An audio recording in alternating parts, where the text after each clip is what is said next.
Unified pension scheme old pension scheme की जगह दी गई है। क्या रहेंगे इसके डिफरेंस ओल्ड पेंशन स्कीम में और जो अब यूपीएससी या यूपीएस कहेंगी, और कब होगी ये लागू, क्या स्टेट गवर्नमेंट भी इसको लागू करेंगी, और क्या क्या हैं इसके बेनिफिट और कौन कौन जुड़ सकता है इसके साथ, इसके साथ हम आपको तफसील से बताएंगे। आप बने रहे हमारे साथ। मैं हूं आपका मेज़बान सरफराज अहमद और आप देख रहे हो विरासती न्यूज़। क्या है यूपीएस यूनिफाइड पेंशन स्कीम? कोई भी मुलाजिम जिसकी नौकरी 25 साल से ज़्यादा हो गई है, तो रिटायरमेंट से पहले के जो 12 महीने हैं उनमें जो मंथली सैलरी बन रही है उसके बेसिक पे 50% जो है वो आपको यूपीएस दी जाएगी।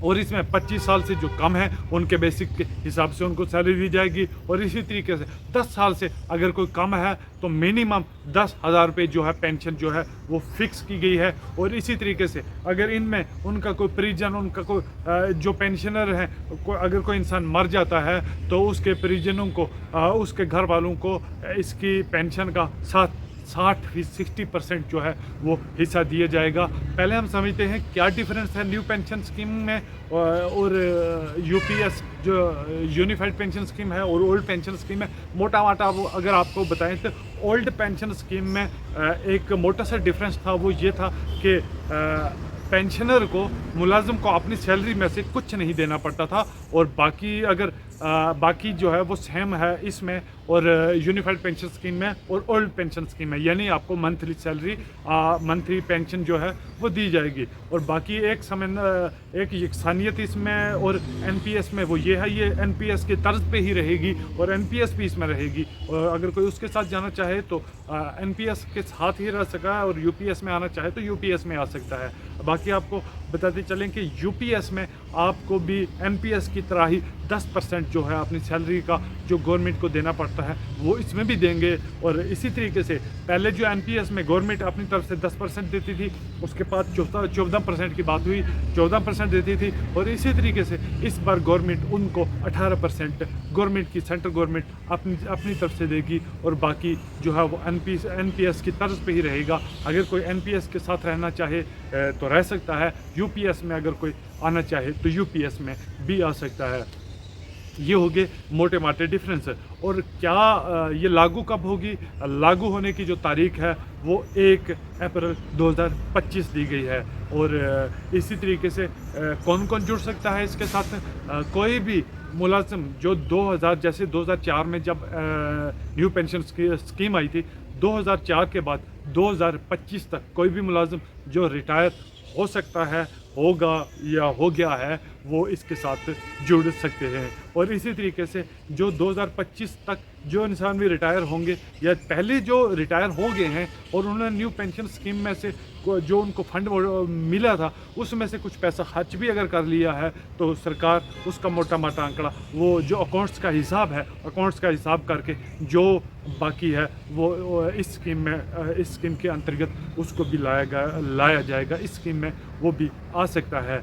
और इसमें अगर आप 28 साल तक कंटिन्यू नौकरी कर रहे हो तो 6 महीने की, जैसे मिसाल के तौर 6 महीने की आपको सैलरी भी दी जाएगी, 6 महीने का आपको पैसा दिया जाएगा। और इसी तरीके से इन्फ्लेशन की बात की जाए, जैसे महंगाई दिन ब दिन बढ़ रही है, इसी हिसाब से महंगाई की दर के हिसाब से पेंशन में भी आपको पैसा जो है दिया जाएगा। एक दरीना मांग थी ये कि हमें एनपीएस की जगह ओल्ड पेंशन स्कीम दी जाएगी।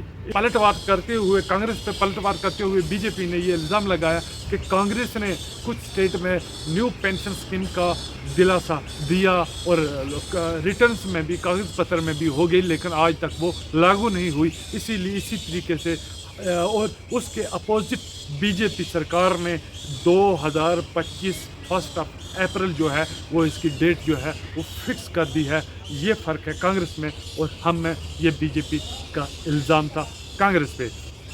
और मोटा मोटा लास्ट में आपको बताएं कि क्या क्या है इसमें। यूपीएस में 25 साल से ऊपर आप पेंशन ले सकते हो, 25 साल से कम 8 साल से ज़्यादा आपको अलग हिसाब से दी जाएगी पेंशन, और 10 साल से अगर कम है आपकी नौकरी तो आपको अलग हिसाब से दी जाएगी। मिनिमम जो है 10,000 रखी गई है। क्या स्टेट गवर्नमेंट में भी ये लागू हो सकती है? हाँ, बिल्कुल हो सकती है, अगर पब्लिक चाहे और सबसे पहले अगर सरकार चाहे तो। जैसे अगर बात की जाए आज का जो ये यूपीएस लागू हुआ, वो भी इलेक्शन का दौर था, जब अपोजिशन ने गवर्नमेंट पे प्रेशर दबाव डालने की कोशिश की। इसी तरीके से अगर स्टेट गवर्नमेंट चाहे लागू करना तो लागू कर सकती है। कुछ स्टेट ऐसी हैं जहाँ पे इलेक्शन की डेट्स जो हैं वो डिक्लेयर हो गई हैं, जैसे असम की बात करें या झारखंड की बात करें और हमारी यूटी जम्मू कश्मीर की बात करें, यहाँ पे भी पार्टीज़ को क्लियर कर देना चाहिए अपनी मैनिफेस्टो में ये चीज़ के अगर हमारी हुकूमत आई और यूटी जम्मू कश्मीर अगर स्टेट का दर्जा मिल गया तो क्या वो भी यूपीएस हमारे मुलाजमों को